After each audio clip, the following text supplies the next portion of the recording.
final LinkedIn Live in my Human-to-Human Sales Acumen series. I don't even know where all the weeks went, but it's the sixth week that I've been doing these. And today what we're going to do is we're going to talk about the final kind of skills that are involved in Human-to-Human Sales Acumen, but then I'm also going to do a recap of the series. So let me get oriented here to my slides. There we go. This slide, just real quick before we get started, I really want you all to be at this boot camp in the fall. As you know, I don't typically do camp or training or anything directly to salespeople, but this one, I finally felt like this had to happen. I had to be with y'all on this. And so that's why I built it. So I hope I will get to see many of you there. We're up to 50. We have to have only 15 people because it can't be human to human if there's like 100 people in a boot camp.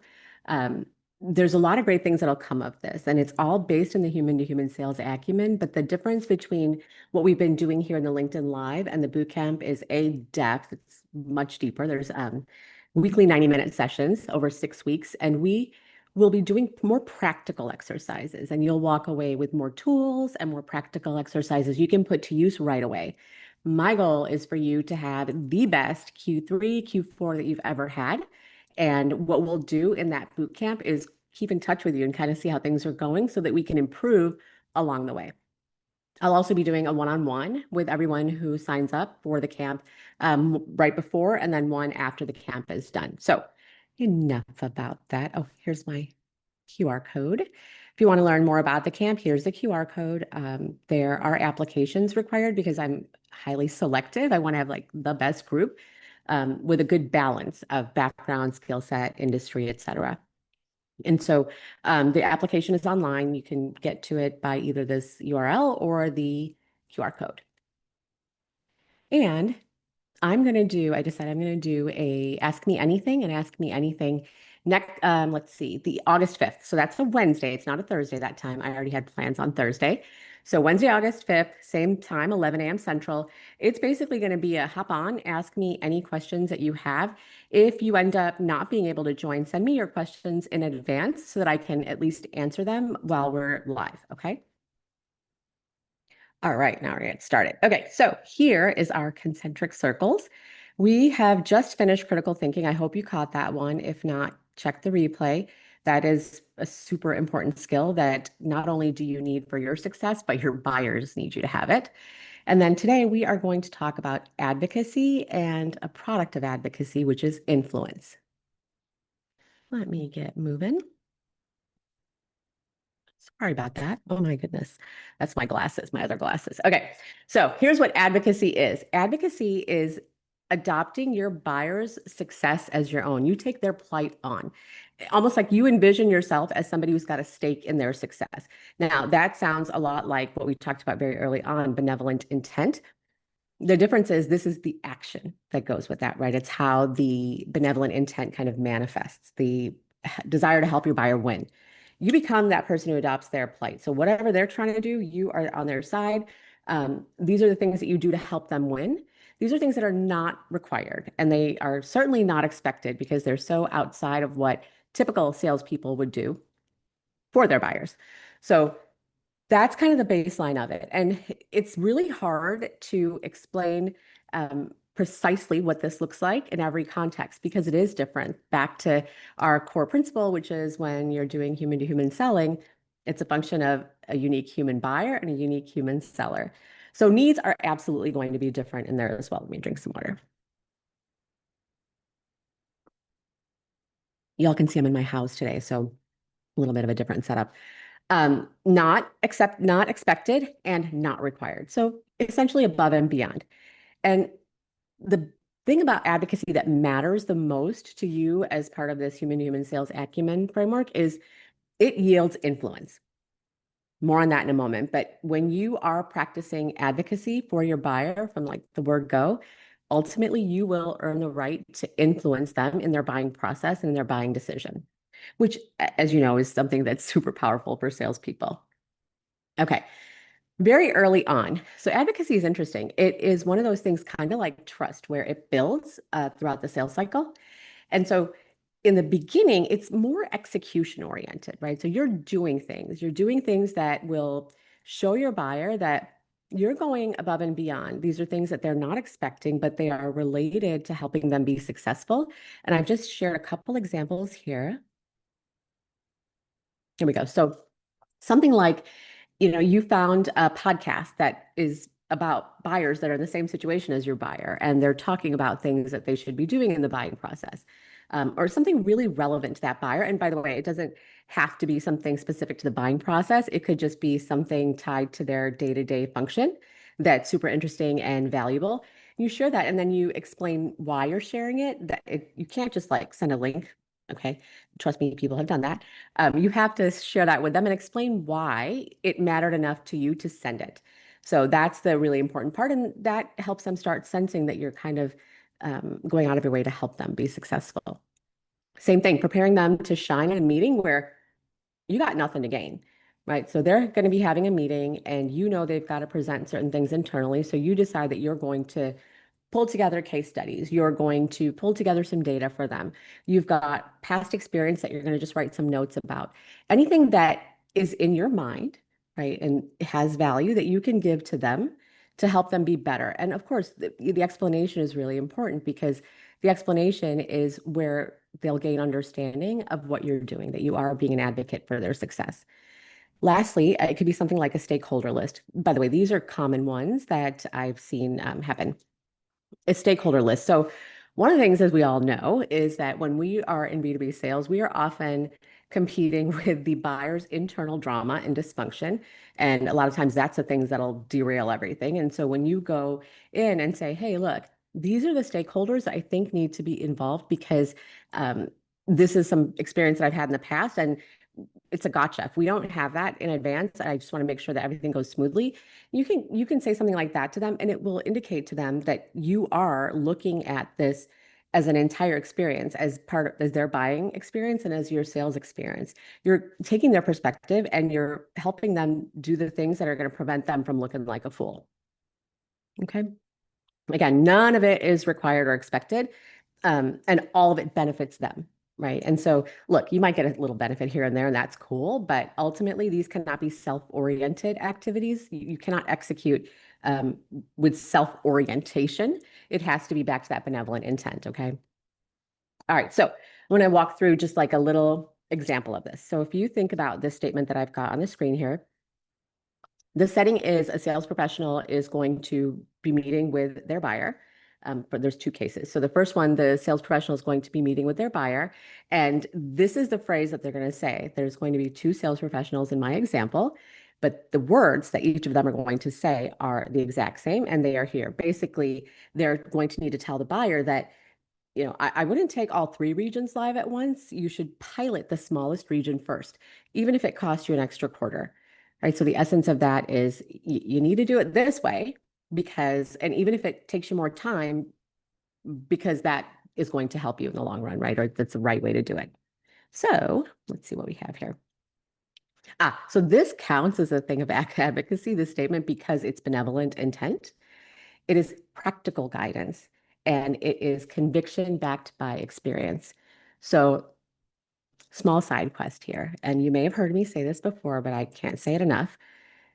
One of the things that salespeople do, and I often do it too, is they neglect to share their vast experience in the space that they're in.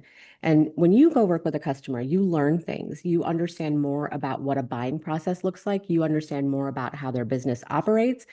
You're gathering learning that buyer at any given point in time cannot get to. They don't have access to that insight. So don't sleep on your ability to share guidance with them based on that insight. That is value that they cannot really get anywhere else, right? All right. So seller one, the first meeting with Dana, we're going to call her Dana. After, like he's in the discovery meeting, after a little bit of discovery, he catches a red flag in our thinking around this piloting, right? Like they want to pilot all regions. So he says the thing, right? He says exactly what's on the screen. I'm not going to read it to you every time. And then this is what we see that happens. We see that the buyer is like, WTF, dude, I just met you. what do you know about my team? What do you know about my constraints? And why are you telling me what to do? Right? Because when you go in to that first meeting or that early meeting and throw something like this out, you sound like a know-it-all, right? You sound arrogant. And that defeats the entire purpose because arrogance is a manifestation of self-orientation, which no, we don't do that. Okay. And then, yeah, you get ghosted. So ultimately, that buyer is not going to call you back because look, nobody wants to buy from a know-it-all. Nobody wants to buy from someone who's assuming they know more about like their own business than the person who's buying knows. It's a challenge because I think sometimes when we do want to be helpful, that's something that we might not consider is not the right time to share something like that. I'm going to just look at the chat real quick and see if we've got anything here. Nope. Okay. All right. So now we're going to talk about the human-to-human sales acumen oriented sales professional, right? This is the person who's got the sharp human-to-human acumen, all of the things that we've been talking about over the past few weeks. So what this person does over the course of 3 months and several meetings. Now he's in the same type of initial meeting. He sees the red flags as well, but he puts them in his back pocket, right? He's got some work to do first. So he's always responsive. Like, he's quick. He effectively communicates. He makes sure that there's nothing that slips through the cracks, right? He's responsive when the buyer needs him. He's shared some content, right? He's gone out of his way to gather some industry guidance and just sent that over again with the explanation of why he wants that buyer to know it. He's shared data. He's volunteered to create slides actually for the meeting that she's about to go into, right? He just decided to do that to help her, which of course, is a huge benefit for her and something she wasn't expecting. And then putting together the ROI for her meeting with CFO. Now, sometimes this is a requirement, but this instance where I'm talking about it was not a requirement. It was something that that seller knew was going to be what it boiled down to in that CFO meeting. And that business buyer would not have been prepared without it. And so that was a huge win because it made that buyer look good to the CFO. Okay. So he says the thing, right? So he gets the point, he gets into a meeting and he says exactly what it says here. He tells her that, look, I don't think you should take all three regions live at once. It's important to know that this is the same, it's going to be the same words. I'm saying different words, but he tells her that it's not what you need to do. You need to pilot a region first, right? And so, what does that look like when you are a sales professional a little bit further into the opportunity and you are saying the exact same phrase that seller one said? This is what you're probably going to see, right? It's the wait, I hadn't thought of it that way. There's openness now, right? And it's very similar to trust. Advocacy feeds trust, just like a lot of the skills that we've talked about over the past several weeks. Instead of just shutting them off and just being like, what do you know about me? Well, this sales professional does know about her and her business. Not only that, this sales professional has cared for her, the human buyer. He's done things that very specifically help her in her plight and what her goals are. And so that, of course, opens the door. Why wouldn't it? And the next sentence here, very important. This is the representation of advocacy into influence. This question of what do you think we need to do next? That shows you that it is a situation that's going from being a sales professional selling to that buyer to now feeling like a partner or a collaborator who's helping solve the issue the buyer has. It's like from I'm selling to we're solving is that transition. And this question is exactly what makes that happen. So over time, what he's done is he's earned the right to influence in a way that makes her just want to ask. So she's asking him to influence her decision, right? Which is huge. We all know that doesn't happen very often. And you've probably already heard my spiel on trusted advisor. But trusted advisor versus trusted advocate is the advocate, this buyer knows without a doubt that that advocate sales professional is in their corner, right? They're there to help them succeed. It's clear. And so we're after that now. Buyers are after that. We're no longer just looking at the advisor. Everyone better be advising. Everyone better be able to be trusted, right, in B2B sales. So let's just look at this. Here we go. Build this out. Okay. So same good guidance. Now back to what I'd said on that earlier slide. It was benevolent intent in that statement, right? It was something that they were doing to try to help them. It was going to benefit that buyer, Dana.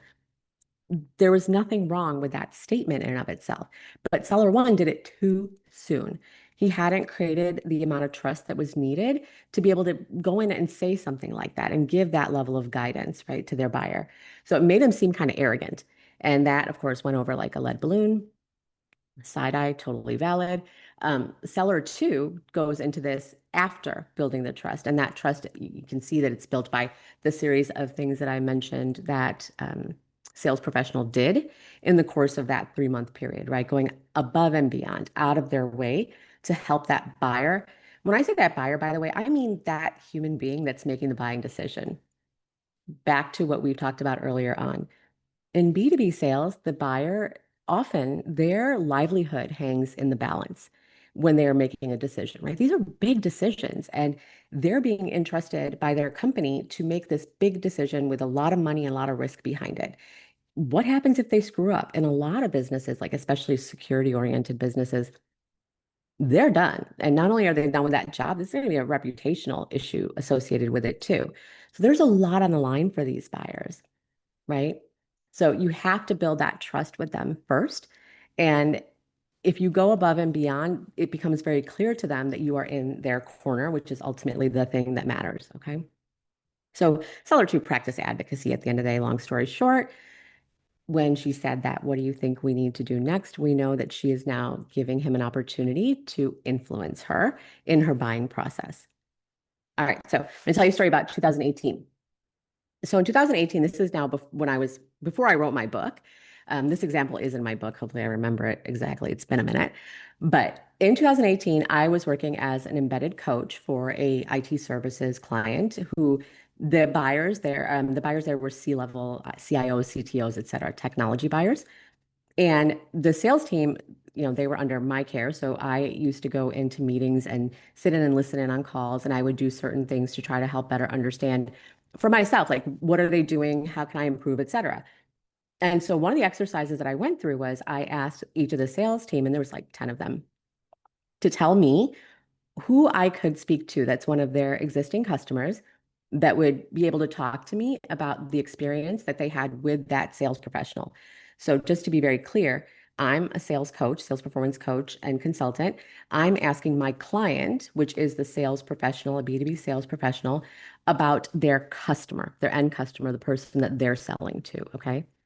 And so in this particular scenario, what happened was there's a gentleman called Tom. He's a CIO of a company. And so, of course, I go in there and I'm like, hey, look, I want to understand from you just why did you buy from Neil? Why did you choose to buy from this sales professional, Neil, from this company? And I'll tell you kind of a paraphrase of what Tom had to say. Okay. He basically was talking about how Neil had his back, right? He made him look good. He trusted that Neil was not going to let him fail. Right. And he even told me that he always takes the advice Neil gives because he's right. Okay. Because he helps him make sure that he doesn't get in his own way. Right. Because it happens when you're a buyer, you're overwhelmed. This goes back to like the first conversation we had in the, I think, first live. Human-to-human sales acumen is super critical now because buyers more than ever want to reach out to their sales professionals to help them make a decision they can be confident about. Okay. And so Tom essentially had found that sales professional. He knew that Neil was going to be this person. Now, did he say the product was good? Yes, but product is commoditized. Anybody in that space could have sold that product. In fact, there was, I think, 3 vendors that Tom had that he worked with. Ultimately, Neil continued that type of service, and Tom went on to another company and he contacted Neil. I found out about this much later. Um, but it's that customers for life thing, right? If you're an advocate, you not only get influence, but you create customers for life. Because think about it. If you are somebody who has your buyers back, and if you're somebody who is committed to helping them succeed, they're not going to want to buy from somebody else. Okay. They're going to come back to you. Influence, the way that we're talking about it here, it isn't something that you as a sales professional can just exercise, right? You can't execute on it. You can try to apply influence, like you can give advice that influences. At the end of the day, the receipts for that influence don't come up unless the buyer does the thing that you told them to do. So if the buyer, for example, Dana, if Dana were to decide to do one of the pilots at a time, she wants to do East Coast first, there you go. That tells me that is proof of the fact that that sales professional influenced her in her buying process, in her buying decision, right? Because obviously that protected her from everything tanking. When you do some decisions, when you help them make decisions, you do things like that, when you clarify and you contextualize and you give guidance, that's kind of showing them that you have their back, right? And that's what the best buyers, they're after that, because again, too much hangs in the balance for them. All right, so this is a good one too. So this is also a story from my book. So this was about Becky and Haley. So Becky is a B2B sales professional. She sold to manufacturing companies, and Haley, no, switch around. Haley was the B2B sales professional who sold into manufacturing companies, and Becky is the B2B buyer. She's in the C-suite, and that's who Haley had been selling to in that company. And she made a couple of good sales, and she fostered a pretty good relationship um, with Becky. And she did the things, right? She did the things that showed advocacy along the way. She would go out of her way to make sure that Becky was prepared for meetings, just like we were talking about the things that Becky did not expect somebody to do for much less a salesperson. Back to the idea of the default opinion of a salesperson is slimy, sneaky, shady. So think about what happens to that buyer when they see you doing things that are not all about you. Like, right, first of all, that's a big pattern disruption for them. And second of all, that's what kind of pulls the wall down, right? And that's what Haley had achieved with Becky. She had that type of relationship. And so the issue was that like what the product was, the suite that Haley was selling, it wasn't something that Becky's company bought direct, right? She bought it from partners, through partners. Like, so for example, the company that she would buy from, that Becky would buy from, it would get delivered potentially with a partner, right? So ultimately would be sourced to a third party. And so Becky, of course, doesn't, well, no, Haley doesn't have the ability to go partner with the company that Becky's going to choose. That company that chooses the partner is the one that is like the sub, that company is going to make the decision. Haley doesn't have anything to do with that. She can't go out to that party and be like, hey, pick me, pick me. Now, could she? Yes, she could, but that's not what we're talking about here today. So what happened in this scenario was the buyer, Becky, she got on the phone with the prime on this deal. And this is what she said. If you want my business, I'm going to need you to partner with that company because I need to work with the rep that is there, right, in order to make this big decision.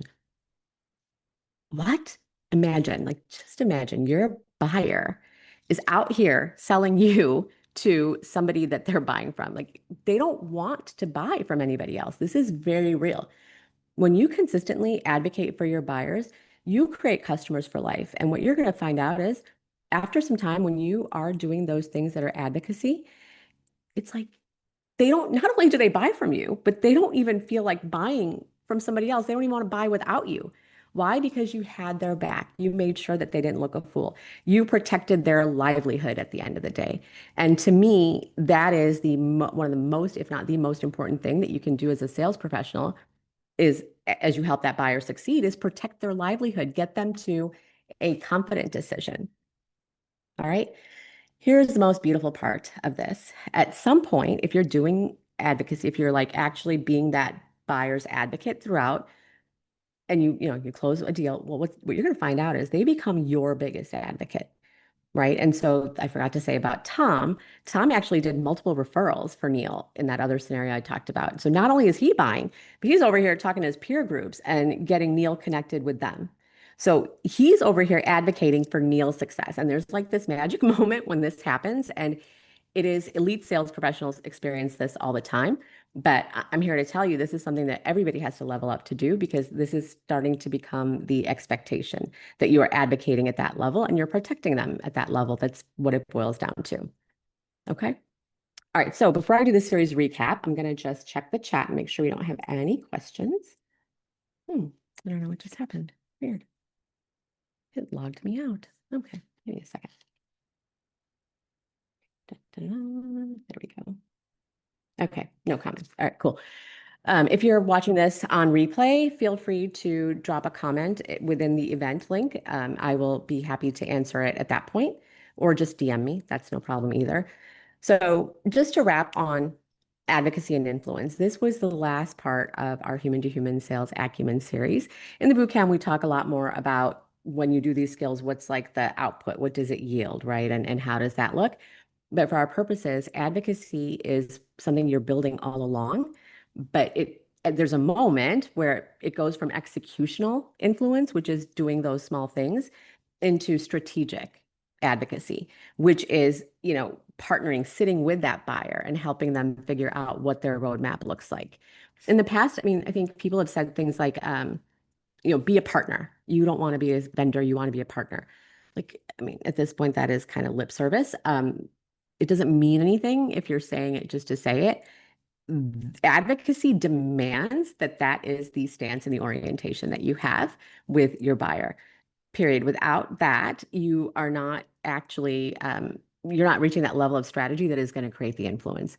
So it builds, it changes into being a more strategic step, which is exactly what we saw Dana had said earlier. She said, I didn't think of that, right? What do you think we should do? That was moving into the strategic advocacy. Ultimately, that is right before that's right when you figure out you have influence, or right before that, you figure out you have influence with this buyer, which again, that'll carry you forward in terms of your relationship and creating that customer for life. Okay, so I am going to stop now for the general content for this topic, and I want to go through and real quickly do a recap of the series, okay? Because some of you all that are maybe watching the replay did not get to see the series. You'll be able to see it on my YouTube channel, and I'll show you that in a minute too. But here's where we're at.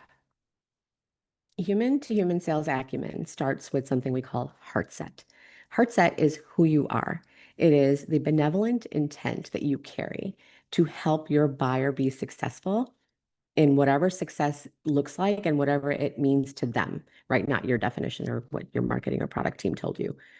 The heart set that's it. That's the core. If you don't have the right heart set, that benevolent intent, literally nothing of the human to human works, because nothing a buyer can smell faster than somebody who has selfish intent, right? Or who's oriented toward their own success. So do not pass go, do not collect $200. If you don't have that benevolent intent, you're not going to be able to play in human to human sales acumen. Next, mindset. So mindset is almost like it builds on that heart set, right? Mindset is how future ready salespeople think. Elite salespeople have been thinking. It is being curious, like having that deep curiosity, knowing that if I'm going to help my buyer succeed, I better figure out every nook and cranny that's going on in their context, or else I'm not going to be successful and thorough enough to help them succeed. Okay.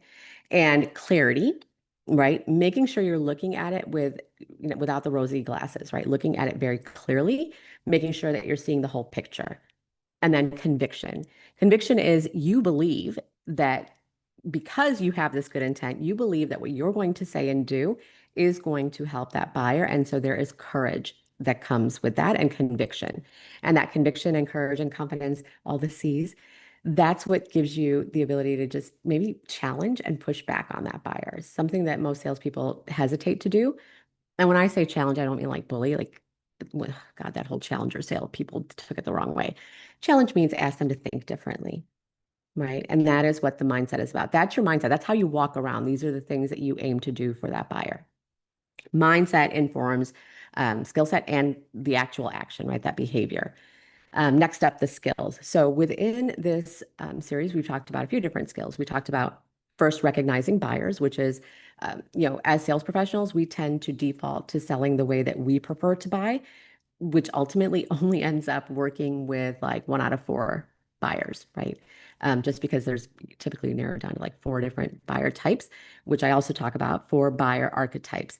If you get to know these people in the buyerhood, then you are much better positioned to more early in the sales cycle, recognize how you need to be communicating, adjust yours and adapt your sales approach based on how that person thinks, what they need, and how they need to be convinced. Okay. Curiosity is the next one. So you may notice curiosity is also part of mindset.